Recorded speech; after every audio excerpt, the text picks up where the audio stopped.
बिस्मिल्लाहिर्रहमानिर्रहीम इय्याक नअबुदु व इय्याक नस्तईन। तो गाइस हम ऑटोप्सी एग्जामिनेशन को डिस्कस कर रहे थे। लास्ट में मैंने बहुत सी जो है ना वो कलेक्शन ऑफ स्पेसिमन हो गया और किस किस तरह करनी है, कौन कौन सी बॉडी कैविटीज़ हैं और इनकी इंसिजन जो है ना वो सारी की सारी वीडियो में डिस्कस कर दी। यहाँ से मैंने शुरू किया। अभी जो है ना वो ऑटोप्सी रेट, ऑटोप्सी इंडेक्स और पोस्टमार्टम रिपोर्ट के बारे में अब हमने सारी की सारी ऑटोप्सी कर ली है। अब इसकी पोस्टमार्टम रिपोर्ट के बारे में थोड़ी सी स्टडी करते हैं। ठीक है, बेसिकली ऑटोप्सी रेट है क्या? रेट का लफ्ज़ आपको क्या तैयार कर रहा है? कोई भी frequency in which non forensic death are subjective to the postmortem. मतलब आप कह रहे हैं कि सिंपल एक किस्म की ये ना फ्रीक्वेंसी है जिसके अंदर जो होता है ना वो नॉन जो फोरेंसिक डेथ है ना, ठीक है, उनको हम किसके अंदर ले आते हैं, सब्जेक्ट कर लेते हैं पोस्टमार्टम के अंदर। ठीक है, तो इसको हम कहते हैं ऑटोप्सी रेट। और ये बेसिकली डायरेक्टली ऑटोप्सी जो है ना, ऑटोप्सी रेट ये डायरेक्टली प्रोपोर्शनल है किसके? जो भी autopsies carried out on death notified to the authorities. मतलब कि जितनी भी अथॉरिटीज़ को जो नोटिफिकेशन आता है, ये नोटिफाई करती हैं कि इस चीज़ की ऑटोप्सी हुई है, उसके डायरेक्टली पे जितनी ज़्यादा होगी उतनी हमारे पास फ्रीक्वेंसी ज़्यादा है, तो उतनी ही हमारे पास ऑटोप्सी रेट ज़्यादा। मतलब आप कह देंगे डायरेक्टली प्रोपोर्शन टू ऑटोप्सीज़।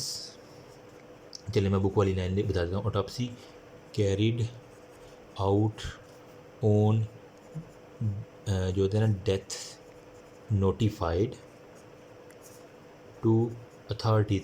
मतलब जितनी भी हमारे पास डेथ आई है ना अथॉरिटीज़ के पास, उनको नोटिफाई किया कि ये डेथ हुई है। उसके बाद जो भी हम जितनी डेड बॉडीज़ की जितनी ज़्यादा ऑटोप्सी करेंगे उतना ज़्यादा हमारे पास ऑटोप्सी रेट होगा। बच्चों वाली बात है, कुछ भी नहीं है। ठीक है, नेक्स्ट है ऑटोप्सी इंडेक्स। ये बेसिकली इंडेक्स प्रोपोर्शनल है medico legal autopsies carried out by total death of the community.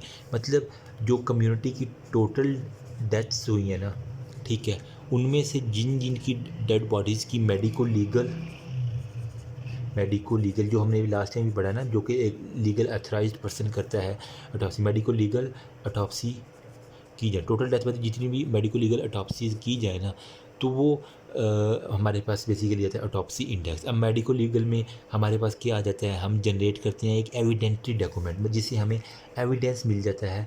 Evidentiary आप बता सकते हैं कि हम एविडेंट्री डॉक्यूमेंट की प्रिपरेशन करते हैं जिससे हमें पता चलता है कि ऑटोप्सी इसका इंडेक्स क्या है। ये बेसिकली प्रोवाइड करते हैं इंफॉर्मेशन के indication of efficiency in the medico legal system में।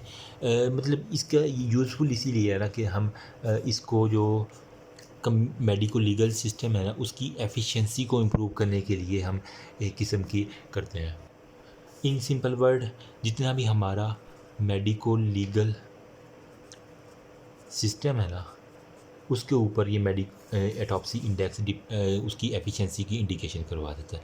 ये सिंपल इसके बारे में। नेक्स्ट हमारे पास है पोस्टमार्टम रिपोर्ट। अब जो भी ऑटोप्सी हमने कर ली है ना वो एक रिपोर्ट की फॉर्म में, कागज़ की फॉर्म में, हैंड रिटन हमें लेटर दिया जाता है। ठीक है, साइन डॉक्यूमेंट जो कि रिटन रिकॉर्ड होता है, उसके ऊपर सिग्नेचर होते हैं डॉक्टर्स के, पैथोलॉजिस्ट के। Record of finding of the autopsy, मतलब हमारे पास रिटर्न की जाती है क्या चीज़, जो भी हमारे पास ऑटोप्सी के अंदर फाइंडिंग्स आई हैं ना उसको हम एक चिट्टे कागज़ पे या फिर आप कह लें कि एक रिपोर्ट होती है उसके ऊपर लिख लेते हैं। अब ये भी जो है ना वो दो किस्म की होती हैं। पोस्टमार्टम की रिपोर्ट भी ना हमारे पास दो तरह से आती है। एक होती है हमारे पास न्यूमेरिकल, ठीक है, न्यूमेरिकल, या इसका दूसरा नाम होता है सिस्टमेटिक। ठीक है, सिस्टमेटिक, न्यूमेरिकल या सिस्टमेटिक एक हो गया। और इसके अलावा हमारे पास होती है नरेटिव, या इसको हम कह देते हैं ओपन प्रोटोकॉल। अगर इन दोनों में से पूछा जाए तो कौन सी ज़्यादा अच्छी है, ये नैरेटिव वाली ज़्यादा अच्छी है, क्योंकि न्यूमेरिकल जो होता है ना इसके अंदर हमारे पास एक लंबे सफ़े भर भर के दे दिए जाते हैं और कौन इतना पढ़े ऐसे की सूरत में। तो अगर मैं यहाँ पे चलो डिस्कस कर ही लेते हैं। अगर हमारे पास न्यूमेरिकल की बात आए ना, ठीक है, या जिसके अंदर हम कहते हैं सिस्टीमेटिक, न्यूमेरिकल या सिस्टमेटिक एक ही बात होगी ना, तो इसके अंदर क्या है, जो भी लिस्टिंग होते हैं ना वेरियस सिस्टम की, हमने लिस्टिंग कर लेनी है। मतलब कहने कि आपने लिस्टिंग करनी है वेरियस सिस्टम की, ठीक है। मतलब यहाँ पे ऊपर लिख देना है सिस्टम कौन सा CNS है, यहाँ पे डाइजेस्टिव सिस्टम, इनके दरमियान जो भी लाइनें होगी ना इसके ऊपर आपने लिख देनी है अपनी डिस्क्रिप्शन कि क्या क्या मैंने CNS में क्या क्या फाइंड किया, मैंने थोरैक्स में क्या फाइंड किया, एब्डोमेन में क्या फाइंड किया, वो सारे की सारी आपने पहले लिस्ट बना लेनी है। उसके बाद लिस्ट के नीचे जितनी भी स्पेसीज़ है ना उसके अंदर आपने डिस्क्रिप्शन लिख लेनी है। तो इसे हम सिंपली कह देते हैं कि listing various system providing space in which description is return हो गया। अब ये एक कन्वीनियंट है रूटीन वर्क में, ठीक है, अनकम्प्लिकेटेड ऑटोप्सी केसेस के अंदर होता है। अब इसका एडवांटेज क्या है, ठीक है, एडवांटेज इसका यही है कि हमारे पास एक तो ऑर्डर्ड मैनर के अंदर जो है ना वो फाइंडिंग्स आ जाती हैं, ठीक है, कि क्या हुआ था बंदे को, यूनिफॉर्म हमारे पास जो है ना वो डिटेल आ गई है, ठीक है। इसके अलावा जो ना इम्पर्सनल मतलब कि एक न्यूट्रल सी रिपोर्ट हमारे पास आ जाती है। डिसएडवांटेज क्या है, अब इतनी ज़्यादा हेडिंग जब बन जाएगी सिस्टम की तो ये अगर डिसएडवांटेज की चले बात कर लेना तो ये है कि बुक वाला लिखता है कि ये बहुत ज़्यादा लेंथी हो जाती है, मतलब पढ़ने वाला उकता जाता है, डिफ़िकल्ट टू रीड है, ठीक है, इतने लंबे सर उसको फिर मेमोराइज़ करना है, मैनी पेजेस आर यूज्ड हो गया, ठीक है, मैनी पेजेस आर यूज, ये छोटे से डिसएडवांटेज लिखे, पता नहीं इतना भी ज़्यादा नहीं है डिसएडवांटेज इसका। एनीवेज नंबर 2 पे आ जाता है हमारे पास नैरेटिव, यानी वजाहती तौर पे जो है ना हमारे पास ओपन प्रोटोकॉल में finding are written as a free ऐसे, मतलब एक यूँ 4-5 लाइनें फ्री ऐसे जिस तरह हम लिखते हैं ना उस तरह लिखते हैं। मतलब आप लिख देंगे नैरेटिव में फाइंडिंग्स जो होते हैं ना वो रिटन की जाती हैं एज फ्री ऐसे की तरह, ठीक है, जिस तरह हम ऐसे लिखते हैं ना पैराग्राफ की फॉर्म में, इस तरह। It is more convenient for the cases where autopsy finding don't fit in the systemic, मतलब हमें कोई भी सिस्टमिक अप्रोच नहीं ना मिल रही कि इस बंदे को क्या हुआ था क्या नहीं हुआ था, तो हम उसको नैरेटिव की फॉर्म में लिख देते हैं। मतलब एक लंबा सा पैराग्राफ बना देते हैं, जो जो हमें चीज़ें नज़र आती हैं, ठीक है, जो जो नहीं आती, मतलब हमारे पास अगर सिस्टमिक अप्रोच ना होना, ठीक है, तो हम इजीली जो है ना वो नैरेटिव एक छोटा सा ऐसे बना के लिख देते हैं कि भाई इस बंदे को ये हुआ, ये हुआ। स्केलेटनाइज्ड बॉडी का एग्जामिन करके ना हम कर देते हैं। अच्छा, इसका अब एडवांटेज क्या है, ठीक है, इस जो होता है ना ऑटोप्सी रिपोर्ट का एडवांटेज यही है कि best for the people able of telling story, मतलब जिन्होंने स्टोरी की फॉर्म में सुनाना है ना उनके लिए ये नहीं है कि आप पहले एक पढ़ेंगे, दूसरा सिस्टम पढ़ेंगे, तीसरा, सिंपल छोटे 5-6 लाइनें पढ़ के सुना देंगे, जो टेलिंग स्टोरी जिस तरह होती है ना तो वैसे पढ़ के सुना देंगे, ये इसका एक एडवांटेज है। इसके अलावा इमीडिएट रिकॉर्डिंग जो होता है ना इसकी जल्दी जल्दी हम कर लेते हैं इसकी रिकॉर्डिंग, मतलब इमीडिएट इसकी जो है ना वो रिकॉर्डिंग हो जाती है। इसके अलावा स्टोरी टेलिंग के अंदर ये ज़्यादा बेनिफिट है बेस्ट पीपल उन लोगों के लिए। और पैथोलॉजिस्ट जो होता है ना वो इसके अंदर बता देता है कि ये वाला डिज़ीज़ था, ये वाला डिज़ीज़ नहीं था, मतलब वो नॉर्मल और अब नॉर्मल के दरमियान जो है ना वो एक डिफरेंस लिख देता है। तो वो आप वो पढ़ के कह देते हैं हाँ इस बॉडी को ये मसला, बस एक छोटा सा डिफरेंस लिख दिया गएगा।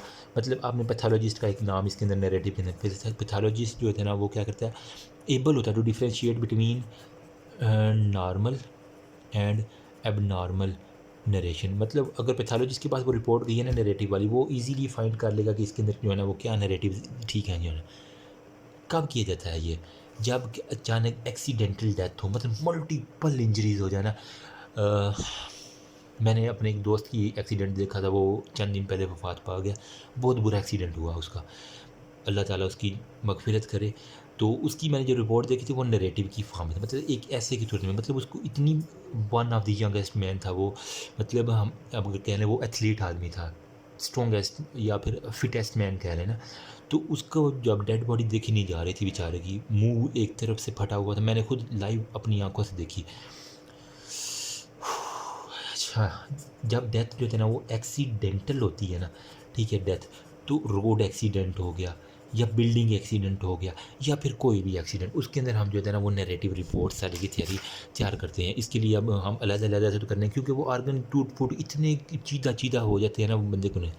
ओनली एक्सटर्नल एग्जामिनेशन आप करके जो है ना वो उसको एक सिंपल सी रिपोर्ट बना देते हैं कि चलो बस ये हो गया, क्योंकि वो पहले ही इतना बेचारा खटा पटा उसको मज़ीद डेड बॉडी को क्या नुकसान पहुँचाना, अजियत दे रही है।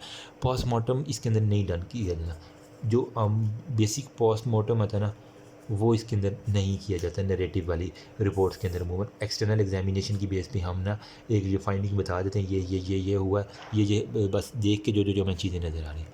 अब ये तो ऑटोप्सी की रिपोर्ट होगी।